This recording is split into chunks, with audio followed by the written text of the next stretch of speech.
Boa tarde, que alegria estar com você. Está começando para todo o Brasil o programa A Vida em Foco, um programa que leva nas suas tardes aqui pela TV Evangelizar muita informação de qualidade. Aqui não é só entretenimento não, viu? A gente tem uns momentos também com receitas, né? Que o pessoal gosta bastante, nós temos artesanato, mas principalmente informação que cuida da tua saúde, que cuida daquilo que realmente é importante na tua vida e na da tua família. Hoje, por exemplo, é Dia Mundial do Coração. Como que você está cuidando desse teu coraçãozinho aí? Olha, eu vou te dizer uma coisa, você vai se impressionar com o que você vai descobrir hoje a respeito da tua saúde cardíaca, viu? Eu vou receber aqui um especialista, Dr. Rafael Marchetti, que é cardiologista do INCE e vai trazer novidades sobre essa área de cuidados com o coração. Nós também vamos ver os riscos de uma gestação tardia, algo que veio muito à tona porque a Cláudia Raia engravidou aos 55 anos e estando na menopausa. Mas você vai entender que isso foi mais uma exceção e quais são os riscos que a gente tem que estar atento. E também vamos mostrar para você um produtor rural do noroeste do Paraná que tem mais de 170 espécies de rosas. É rosa pra caramba, hein? Você vai aprender um pouquinho mais aqui com a gente nessa área também. Então fique com a gente, está começando o programa A Vida em Foco.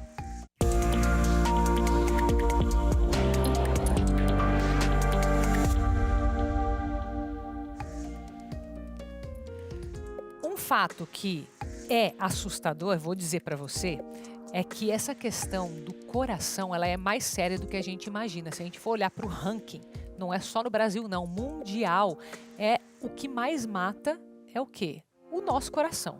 Então a gente tem que estar atento a tudo o que está na nossa mão fazer. Eu sei que tem muita coisa que talvez você já saiba, mas sabe no nível de preciso fazer algo? Essa é a minha missão com você aqui hoje, tá?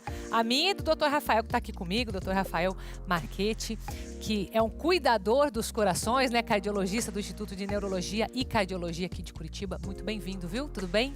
Obrigado, Carol. Obrigado, ouvintes. E obrigado pelo convite. É um prazer estar aqui. Eu que agradeço o Dia Mundial do Coração, né? Saber que temos essas doenças cardíacas, né? Que matam tanto e saber da tua boca, né? Tem o que a gente possa fazer para diminuir esse número de mortes pelo nosso coração?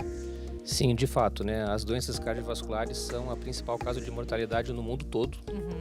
Em torno de 30% dessa mortalidade cardiovascular é um número muito grande realmente, né? Isso inclui AVC, inclui o infarto do coração, inclui embolia pulmonar, tudo está nesse bolo da doença cardiovascular. Tem muita coisa para ser feita. Sim, muita coisa? Tem muita coisa para ser feita. Então vamos começar por aí. Vamos lá. Então, se a gente pensar assim, a principal coisa a ser feita é prevenir. Né? Sempre o tratamento da consequência é um pouco mais complexo, né? O tratamento do infarto já em evolução, o tratamento do AVC já em evolução, sempre deixa um pouco de danos, né? Quanto antes tratar, melhor. Mas se nós pudermos prevenir, isso seria o mais recomendado. Então a prevenção começa com coisas básicas, né? Tem um estilo de vida saudável, por exemplo, a gente já está prevenindo. Algo simples como o exercício físico diário já está prevenindo de forma bem significativa. Certo. E aí entra em questão também todos os outros fatores de risco conhecidos, né? Hipertensão, diabetes, colesterol elevado. Isso, a ajuda do médico é muito bem-vinda, porque ele ajuda a identificar esses fatores de risco. Às vezes a gente acha que, não, eu estou saudável, estou me sentindo bem. Não é só pelo sentir-se bem. Exato. Tá. Então, assim, muitos desses fatores de risco são assintomáticos. Então, a ida ao médico, a ida num profissional da saúde ajuda a identificar. Muitas pessoas têm um evento, né, uma internação por algum motivo depois que eu internei eu fiquei hipertenso. Na verdade, ela já estava hipertensa há algum tempo, não sabia. Mais tarde. E só descobriu depois, quando a complicação já está acontecendo. Então, essa história de eu evitar fazer algum tipo de check-up para não ver o problema pode atrapalhar, na verdade, até a prevenção, inclusive, é isso? De fato, o que se recomenda é uma avaliação médica anual, Isso é válido para inúmeros, até para rever o estilo de vida, né? Para rever os hábitos, quais são os hábitos saudáveis que a pessoa tem, quais são os hábitos que devem ser corrigidos, identificar as doenças propriamente ditas, né? Que são essas que eu citei, e junto com o médico, junto com o profissional da saúde, tentar encontrar soluções para isso. Porque também não adianta só pontuar, olha, você é hipertenso, diabético, toma isso ou faz aquilo e está tudo resolvido. Né? Tentar encontrar alguma solução. Então, você é sedentário, não faz exercício, não faço. Então, começa a fazer. Talvez seja muito simples, né? Tem que pensar em como fazer. Não é só o que, é o como. Isso, é um papel do profissional de saúde. E aí entra a questão que não é só o médico, né? Mas todos os profissionais da área da saúde podem contribuir com essa atenção. Atenção ao exercício, por exemplo. Como fazer, que forma fazer, qual é o melhor para cada caso. Que legal. E o impacto nisso é muito bom, porque é um dos fatores de risco, mas eu já estou contribuindo com a prevenção das doenças do coração, que é o que a gente quer fazer, né? Lembrar isso no dia de hoje. Sim, com certeza.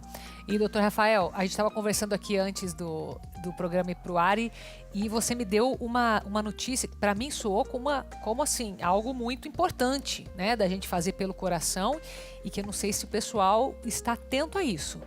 Pode revelar para a gente? De fato. Então, assim, se a gente pensar nos fatores de risco convencionais, que todos já sabem, né, da hipertensão, do diabetes, do colesterol, de não fumar, de uma alimentação saudável, nós temos que lembrar também do nosso emocional. Então, o emocional pode causar doenças cardíacas, é isso? Não de forma direta, mas se a gente pensar assim, o coração é um órgão muito emblemático, né? O coração, ele simboliza a saúde. Certo. Né? Mas, ao mesmo tempo, o coração, ele se manifesta com as nossas emoções. A emoção, ela surge no cérebro, mas é o coração que está se manifestando. Então, quando a gente está um pouco mais apreensivo, ou muito feliz, ou quando a gente se apaixona, ou quando tem uma situação mais intensa emocionalmente, o que o corpo sente? O coração.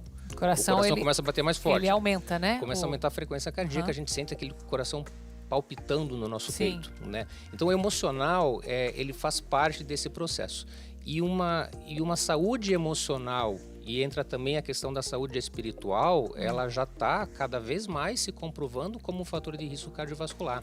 Olha Tanto só. que a Sociedade Brasileira de Cardiologia, ela já definiu um grupo de estudos que agora se transformou em departamento, que é o grupo de estudos em medicina, em espiritualidade e medicina cardiovascular. Nossa, que legal! Então, assim, temos que levar em conta esse lado espiritual. Então, pensando na saúde como um todo, né, a saúde é um bem-estar biopsicossocioambiental.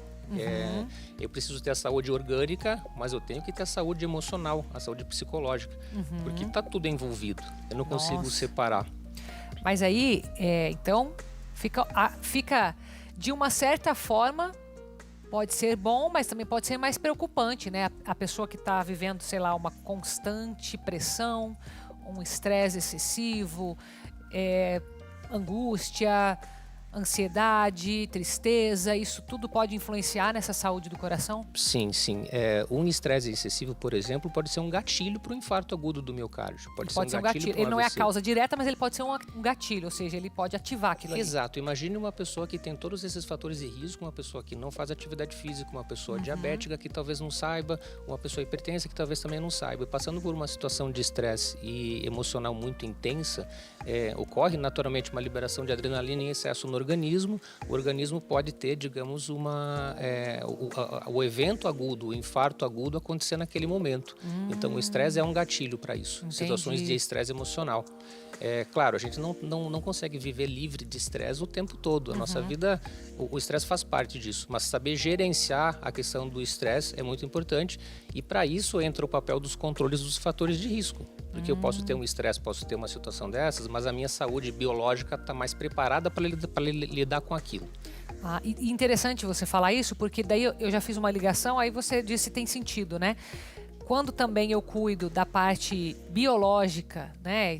Um exercício físico, por exemplo, ele também tende a proporcionar um controle maior desse estresse. Então, meio que se complementam ou não? O organismo fica mais preparado. Tá. Um organismo que faz, por exemplo, atividade física regular, o organismo está mais preparado para lidar com as situações adversas que podem acontecer. Entendi. E isso em todas as doenças, né? O organismo saudável, que está com um condicionamento físico adequado, que tem todos esses fatores controlados. Se eventualmente acontece alguma situação, um quadro infeccioso, por exemplo, ou uma situação cardiovascular, o organismo vai estar mais preparado para lidar com aquilo. Ou seja, ele vai ter mais reserva biológica para enfrentar aquela situação. Junto com o tratamento específico, é claro.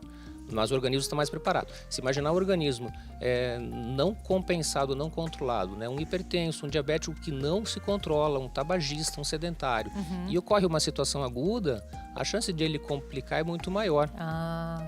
Então a gente tem que ter um equilíbrio biológico. Potencializa, vamos dizer. Exatamente. É muito mais difícil do tratamento e de ter um resultado efetivo, né? Um resultado considerável. Entendi. Doutor Rafael, pelo fato de você ter mencionado que existe já dentro da ciência, né, da cardiologia, essa questão emocional, espiritual, faz parte, por exemplo, de uma consulta, a pessoa vai fazer uma consulta de rotina, vai pedir alguns exames ali e, além disso, entender um pouco mais desses hábitos da pessoa, entender como que ela está psicologicamente, faz parte da rotina da consulta ou não? Eu não sei se faz parte da consulta de todo mundo. Certo. Né? Mas assim, o lado espiritual, pelo menos na cardiologia, tem se recomendado abordar isso também. Já existem diretrizes que orientam essa abordagem. Vai muito do profissional. Vai muito do profissional. E como é um conceito mais recente, isso também eu acredito que não esteja tão disseminado assim. Sim. Mas assim, se pensar numa saúde global, toda essa abordagem da questão dos fatores de risco, do sono, da espiritualidade, do bem-estar emocional, deve fazer parte, de uma forma geral, deve fazer parte, porque muitos fatores são originados desse processo. Às vezes um sintoma cardiovascular que a pessoa apresenta, uma palpitação, às vezes é um quadro emocional que está envolvido. Entendi. Então tem que abordar. Sim, sim. E quais que são geralmente os exames rotineiros que quem está nos assistindo aqui vai acordar e falar assim, deixa eu ver como é que está meu coração no Dia Mundial do Coração, né? Certo. Os exames, eles devem ser individualizados. Certo. Não existe um exame, um paciente, eu quero ir no médico para fazer tal exame. Isso não existe. O que existe é a avaliação médica. E através da avaliação médica, através de uma conversa, que é a anamnese, através de um exame físico adequado, consegue-se identificar quais exames são solicitados. Na cardiologia, rotineiramente, a gente usa muito o eletrocardiograma de repouso, que é aquele aparelho que mostra... Coloca ali os eletrodos. Que mostra os batimentos cardíacos, mas a gente considera, a gente fala na cardiologia que ele é uma extensão do exame físico, porque a gente faz de rotina. Mas os outros exames da saúde cardiovascular vai depender da individualização do caso. Claro, o laboratório é muito importante. Então, um paciente que tem um fator de risco, uma história familiar, nós vamos fazer uma glicemia, pelo menos anual, a cada 2 anos, para identificar a presença ou não do diabetes. Tá. O exame físico vai me mostrar a pressão arterial, então eu já consigo fazer o diagnóstico ou não da hipertensão arterial no próprio exame físico. A pesquisa do colesterol também vai depender. Também importante. Exato, o exame de sangue normal já mostra isso. E a anamnese, a consulta vai me revelar a questão emocional, vai revelar a questão da atividade física, né, vai revelar a questão do tabagismo ou não. Então, assim, os principais fatores de risco eu consigo definir com isso.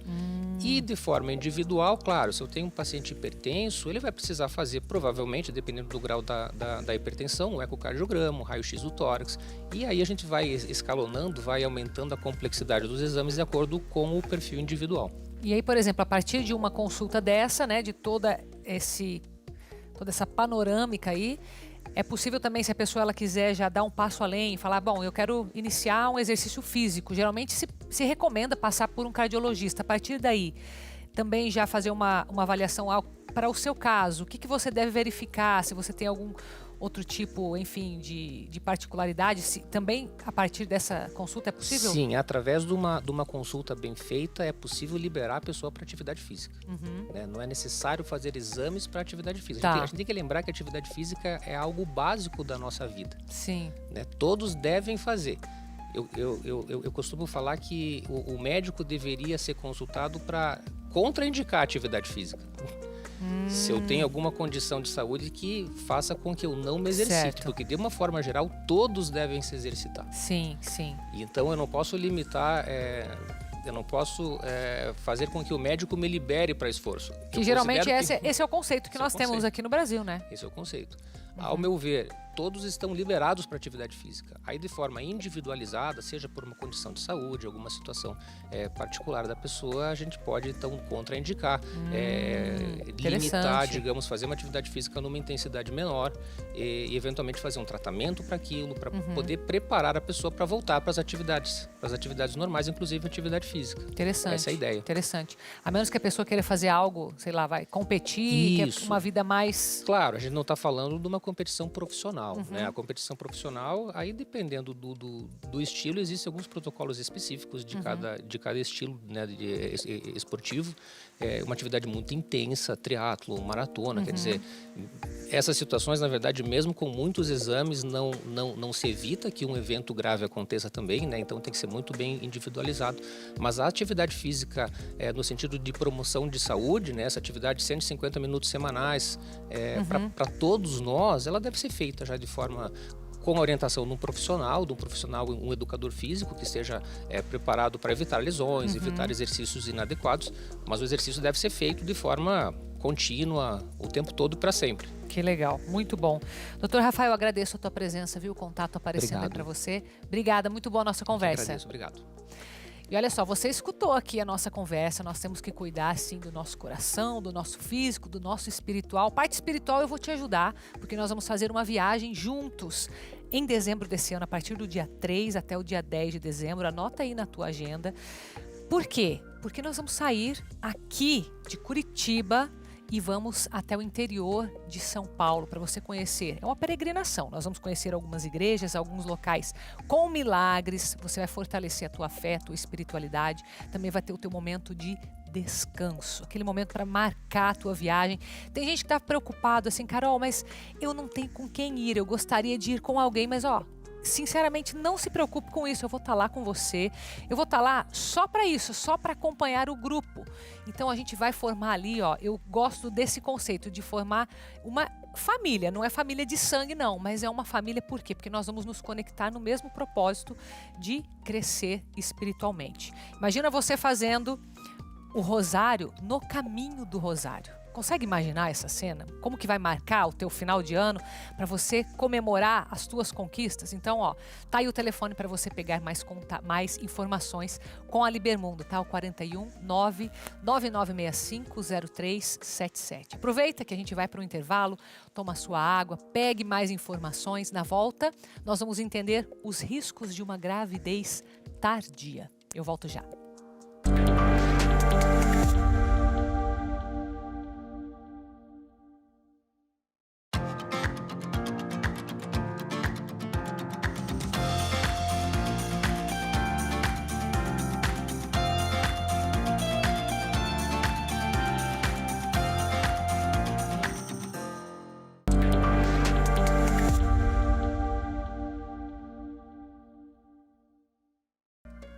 Já estamos de volta com o programa A Vida em Foco. Como que você está aí nessa quinta-feira? Nós já estamos no dia 29 de setembro, quase ao final, né? Interessante que agora esse assunto que a gente vai falar sobre saúde, sobre gravidez tardia. Sabe que esse assunto, depois que a atriz Cláudia Raia engravidou aos 55 anos, teve mais de 1 milhão de acessos no Google. Ou seja, ou a mulherada está querendo engravidar com mais idade, ou é mais curiosidade. Acredito mais na primeira opção, viu? Então vamos entender os riscos de realmente planejar uma gravidez dessa tardia, porque o caso dela foi assim, foi quase que ganhar na Mega Sena, entendeu? Porque ela já estava na menopausa e ela teve um episódio de ovular. A gente vai entender bem o que aconteceu aqui com a especialista, tá? Então a gente vai conversar agora com a doutora Natália Piovani, que é ginecologista do Hospital Santa Casa. Seja bem-vinda, viu? Muito obrigada pela oportunidade. Eu que agradeço. Estamos aí com esse assunto, né? Na mídia, e certamente eu acredito realmente que as mulheres estejam interessadas em saber, será que isso é uma possibilidade? Acredito que essa seja a sensação por trás desse 1 milhão de acessos pelo Google, né? Então, explica primeiro pra gente, doutora Natália, o que foi que aconteceu, né, no caso dela? É algo realmente raro? É algo que pode acontecer mais do que a gente imagina? Então, é o tema mais polêmico, eu acho que do ano no Brasil, né? Polêmico? Porque a gravidez da Cláudia Raia, ela não é um evento comum, tá, né? Eu acho que as pacientes, as mulheres em geral, elas têm que ficar tranquilas quanto a isso. Então, Tá? talvez elas tenham medo de... será que eu posso engravidar na menopausa? Também pode ser um medo. Claro, Tá. eu acho que a gente tem 2 perfis de mulheres. As que querem engravidar e as que realmente ficaram com medo de engravidar nesse momento de vida. Sim. Em relação ao momento de vida da Cláudia Raia, a gente tem que entender o que é menopausa. Para as pacientes e mulheres ficarem mais tranquilas quanto a isso. Legal. Né? O que é a menopausa? A menopausa ela é caracterizada pela falência ovariana. Tá. Então, quando os ovários, eles não têm mais óvulos e a mulher não ovula. Porque o ciclo menstrual normal da mulher, né, o que a gente fala que é fisiológico, Tá. é todos os meses a mulher ovular e logo, se ela não tiver relações e engravidar, ela tem a menstruação. Certo. Quando a mulher entra na menopausa, ela não tem mais ciclos ovulatórios, ou seja, ela não menstrua mais todos os meses. Estagnou a reserva ovariana ali dela. Não produz mais o óvulo. Exatamente, ela não tem essa liberação, essa ovulação. Tá. Então, as chances da mulher engravidar na menopausa espontaneamente beiram menos que 1%. A gente calcula ali que 0,05%. Nossa. Então, bem pouco, nem 1%, perto de 0,1%. exatamente, 0,1. é quase impossível. Tá. Né? Então, realmente, ela é um caso pontual, né? O ideal, o cenário ideal que a gente orienta para todas as pacientes é que se elas desejam engravidar, o ideal seria até os 35 anos de vida. Tá. Porque a gente tem uma reserva ovariana boa, os riscos gestacionais são menores. A partir disso, a cada 6 meses, há um declínio, tanto da reserva ovariana, que são os óvulos no ovário dela, quanto os riscos gestacionais. Então, o ideal é que toda mulher, né, que conseguisse planejar isso, que engravidasse até os 35 anos de vida. Entendi. Até porque o caso dela não foi planejado, né? Exato. Foi um... Quase que dá pra comparar quase que ganhar na Mega Sena mesmo, né? Ela relata ali, a gente não tem um acesso às informações fidedignas do que aconteceu. Mas ela relata que ela tinha um desejo, né, de engravidar, mas aconteceu, segundo ela, de forma espontânea ali naquele momento, né? Aí a médica dela desconfiou, solicitou alguns exames e ela descobriu que estava grávida naquele momento. Tá. Mas realmente isso não é. Segundo os dados do IBGE de 2020, apenas 34 mulheres engravidaram mais ou menos nessa época de vida que a Cláudia Raia tá. É muito pouco. No Brasil inteiro. No Brasil inteiro. Entendi. A gente tem mais de 200 milhões. Mas a gente tem que pensar também que o perfil no Brasil de nós, mulheres, mudou muito, né? A gente tem um planejamento diferente do que há 20 anos atrás. As mulheres hoje, elas têm um planejamento de carreira, né? Elas desejam algumas coisas em relação à vida e às vezes elas postergam um pouco mais a gestação. Então, nos últimos 20 anos, aumentou em 60% as mulheres que engravidam após os 40 anos, né? Mas eu acho que a gente tem que pensar também que tem riscos relacionados a isso e que a gente tem que avaliar realmente se vale a pena para a mulher isso após os 40. E quando você fala em riscos, a gente vai entrar nessa área também, mas mesmo a gente olhando para muitas pessoas, não vou falar aqui de números, mas para muitas pessoas focando em uma qualidade de vida melhor, a gente vendo mais longevidade de uma certa forma, ainda assim a medicina, a obstetrícia vê os 35 anos como ideal. O que se considera aí? É a qualidade do óvulo, é o corpo da mulher, e daí você pode também mencionar os riscos, se for o caso, né? Então, primeiro, a qualidade dos óvulos no ovário. Tá. Né? Então, até os 35 anos, a gente tem uma melhor qualidade. Tá. É mais fácil, devido a essa melhor qualidade e da quantidade de óvulos, também engravidar até os 35 anos. Né? Após isso, tem um declínio realmente. Tá. Os livros também de obstetrícia relatam, né, eles colocam que após os 35 anos, a gente coloca como uma gestação, uma gestante idosa. Gestante idosa após os 35 anos. Interessante isso, né? Hoje a gente acaba não usando mais esse termo, né? Porque não combina, realmente né? a gente tem muitas mulheres que, pelo todo o planejamento, realmente melhor qualidade, até melhor oportunidades que elas querem dar para os filhos, engravidar um pouco mais tarde, né? Isso hoje é totalmente aceitável. E a gente vive isso comumente nos consultórios hoje, né? Mas o ideal realmente é que, se tiver um planejamento, engravidar até esse momento. Até isso. E Quais são os riscos de se engravidar com mais idade? Tá. O primeiro é as chances de aborto, né, espontâneo. Tá. Porque como a gente tem um declínio da reserva ovariana, e esses óvulos eles já vão perdendo a qualidade e tem risco ali no momento da fecundação, alguma alteração cromossômica, né, alguma malformação e a gestação não evoluir, a paciente ter um aborto espontâneo. Tá. Esses são os riscos no primeiro trimestre, tá? Então, a gente tem riscos ao longo da gestação. Aumenta também, quando a paciente não evolui para um aborto, os riscos de cromossomopatias, que são as malformações. Tá. E para a paciente, a gente tem riscos relacionados a diabetes, pressão alta, trabalho de parto prematuro, restrição de crescimento, quando o bebê não ganha o peso adequado, ele apresenta uma restrição. Descolamento de placenta. Então, são riscos relacionados a gestações com mais idade. Tá. E se tem um percentual desse risco, para a gente entender o que é que realmente está em jogo? Porque às vezes, tudo bem, né? Também vai ter a condição daquela paciente específica, né? Exatamente. Uma paciente que se cuida muito mais, provavelmente vai diminuir bastante, significativamente esse risco, até com mais idade, ou não? Existe essa proporção? Não, com certeza, assim, porcentagem eu não conseguiria dimensionar.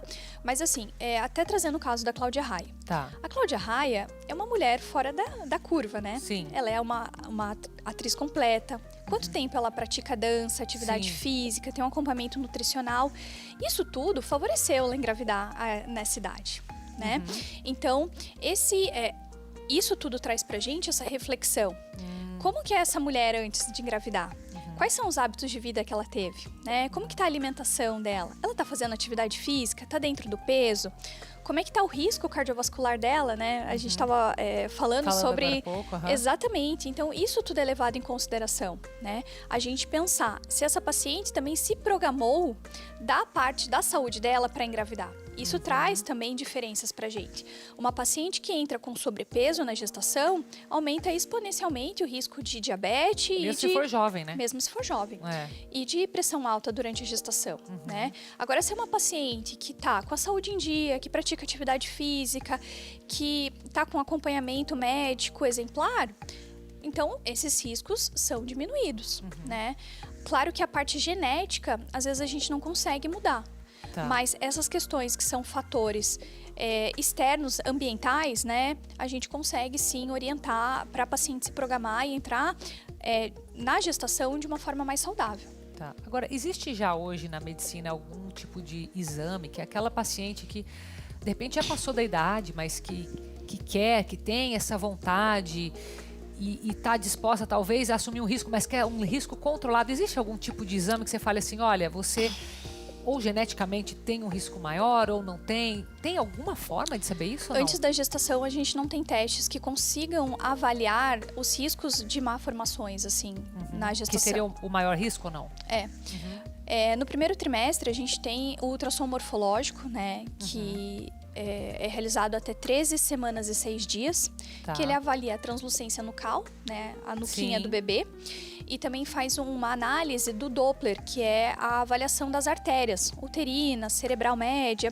É uma coisa bem técnica, mas ele consegue fazer essa avaliação e dá um risco pra gente se a paciente vai ter um risco de pré-eclâmpsia, que é a pressão alta na gestação, e o risco das malformações. Também tem alguns outros testes que são mais específicos que a gente pode indicar, mas antes da gestação é um pouco mais complicado a gente avaliar esses riscos. Mas é sempre depois da gestação, antes não tem como fazer, né? Tá. É mais difícil. Entendi. Mas acho que ainda assim cada um tem que avaliar, a gente também tem que considerar. A gente estava falando aqui também anteriormente, né, sobre a questão psicológica. Às vezes uma mulher que não está pronta ainda para ser mãe, Exatamente. Ainda, às vezes o risco aumenta muito, né? Pela questão de, como que eu vou criar um filho se eu não estou pronta? E às vezes leva um pouquinho mais de tempo, né? Claro. Eu acho que o caso da Cláudia Raia foi um caso pontual pra gente, que foge do comum, né? Que é pra gente discutir em torno dele. Exatamente, mas traz muitas reflexões, né? A gente da programação gestacional, né? Mas em questão realmente da menopausa, né? E até para as pacientes, mulheres que não querem engravidar, o risco é baixíssimo. Não é para se preocupar com isso, não é para perder o sono, não é nada disso, né? Não é o caso. Porque realmente o risco é baixo. Agora, só para a gente finalizar, uma curiosidade. o corpo dá algum sinal, né? Já que está na menopausa, já não está mais ovulando, o corpo dá algum sinal de que ovulou? A mulher consegue perceber ou não? Na ausência da menstruação é difícil. No caso dela, ela não menstruou, tipo assim, não sei se é o caso dela, também não sei se temos essa informação.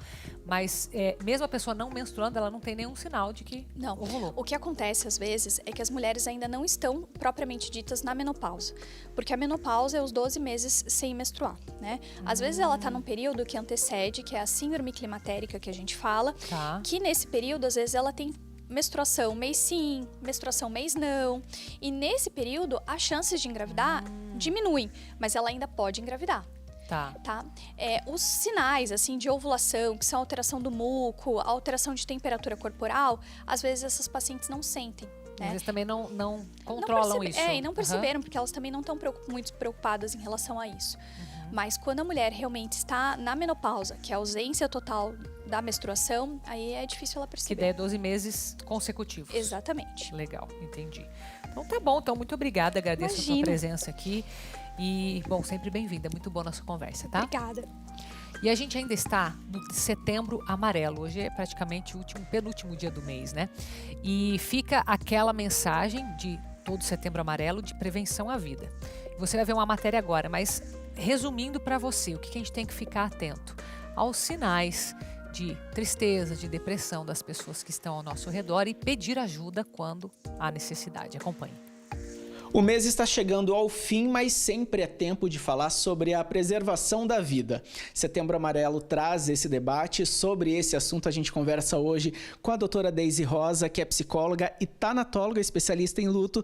Doutora, nunca se falou tanto sobre o processo do viver, né? Até por conta da pandemia, que foi o maior medo das pessoas, que foi o morrer, né?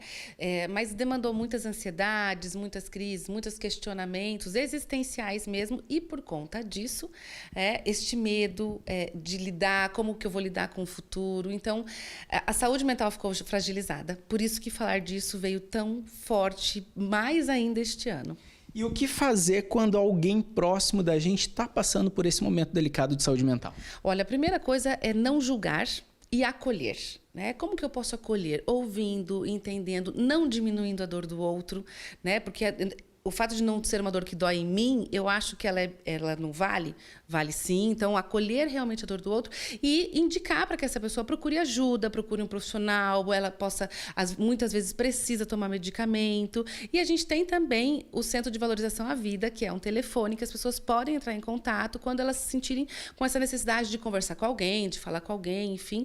Mas, sempre que possível, encaminhar para um profissional. E vale lembrar também que esse assunto pode ser falado com as crianças, mas tem que ter cautela. Como fazer isso da melhor forma, doutora? Exatamente. A gente pode falar de vida o ano inteiro, a vida inteira. E com a criança, a gente toma alguns cuidados, porque eu não preciso falar para ela sobre como é a morte por suicídio. Eu preciso orientar, e quando a gente fala de prevenção, é exatamente falar assim, olha, você, criança, vai ter as suas emoções, você vai ficar triste, mas vai passar. Você vai ficar feliz, então vamos aproveitar porque vai passar. Você está com raiva, com medo. Então, a gente ensina a criança as emoções, a ela identificar as emoções dela e também as emoções do outro para trabalhar a empatia com ela, mas sem precisar falar com ela sobre formas de morrer. A gente não precisa falar das formas de morrer, elas são pequenas. A gente precisa falar das formas de viver e que para viver a gente tem todas as emoções e que eu não preciso fazer de conta que está tudo bem. Sim, se está doendo, chora, fale, manifeste, acolher. Eu acho que essa é a maior visão aí dessa campanha, é trabalhar com acolhimento às nossas dores e não a sociedade do espetáculo, onde a gente tem que estar sempre tudo bem. Nós não estamos tudo bem o tempo inteiro, tem dias melhores e dias piores. E a gente pode aprender isso desde pequenininho. Obrigado, doutora, pela participação, pelas informações. E vale lembrar, então, que a CVV, que é o número de Centro de Valorização à Vida, é o 188. Você pode entrar em contato e também eles podem te ajudar. Você pode buscar a sua ajuda. Anotou aí o telefone, né? 188, por quê? Para você estar atento nesse finalzinho de mês aí. Não só agora, né? Na verdade, esse mês de setembro é para você lembrar de que precisa estar atento, mas isso vale sempre. Sempre atenção a quem está ao teu redor. Vamos fazer um intervalo rápido? Na volta, você vai ver, já capaz de imaginar 170 espécies diferentes de rosas. É isso que a gente vai ver na produção lá no noroeste do Paraná. Eu volto já.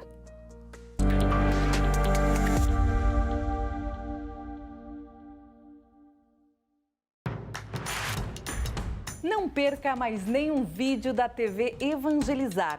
Inscreva-se agora.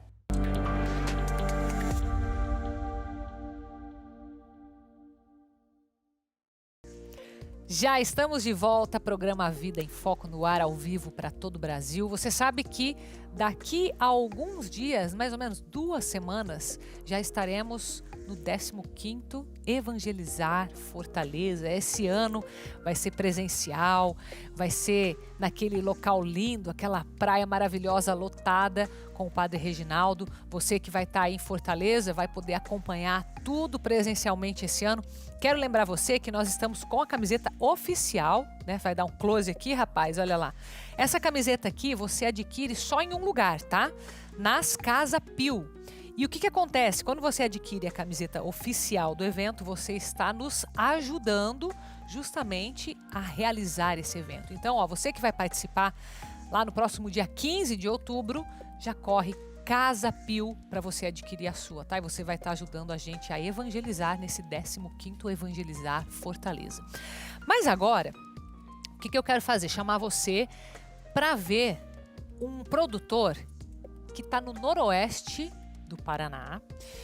E eu fiquei impressionada com o número de espécies de rosas que ele vai cultivar ali, 170 espécies, tá? Mas antes eu tô tomando aqui a minha aguinha aqui, ó, Santa Chagas, ó que chique, gente. Enquanto eu tomo a minha água aqui, ó, vamos aprender mais sobre produção de rosas? Roda lá.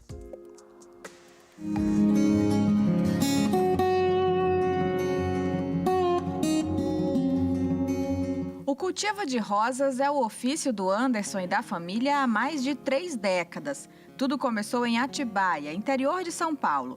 E há 17 anos, eles decidiram migrar para o solo paranaense.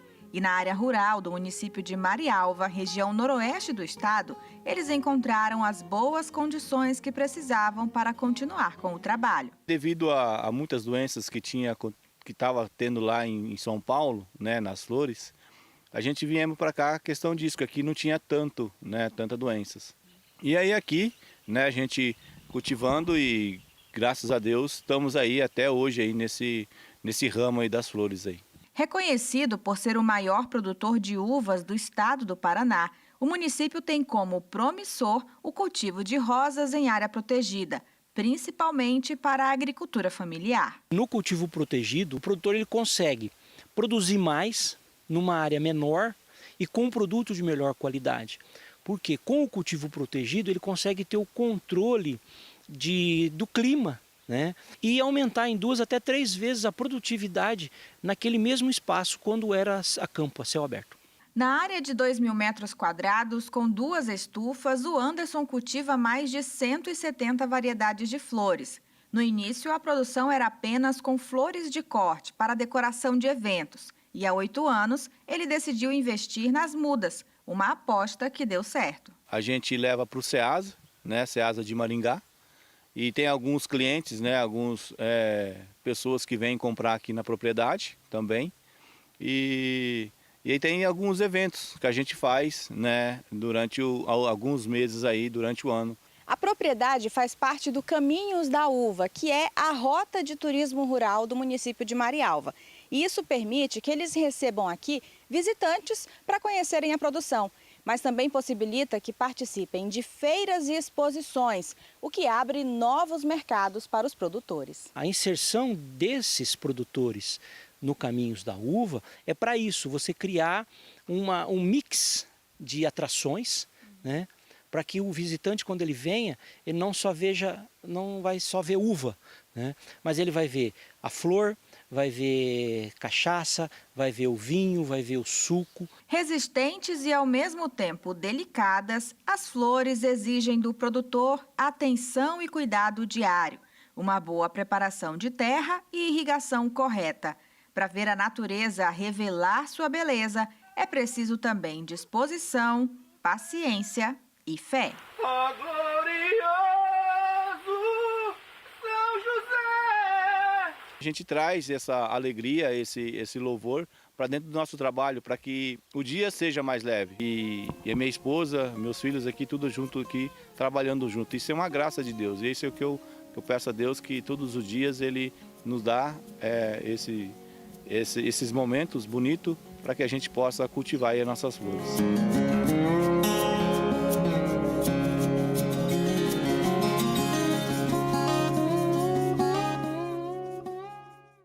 Gente, esse foi o programa de hoje, especialíssimo para você. Espero que tenha gostado. Fica lá no YouTube, TV Evangelizar Oficial para você. Mas amanhã é sexta-feira, né? Sexta-feira nós temos o nosso encontro marcado de todos os dias. Então, 3h30 da tarde, vem aqui comigo para a gente aprender muito mais junto, tá bom? Então, fique com Deus e até amanhã.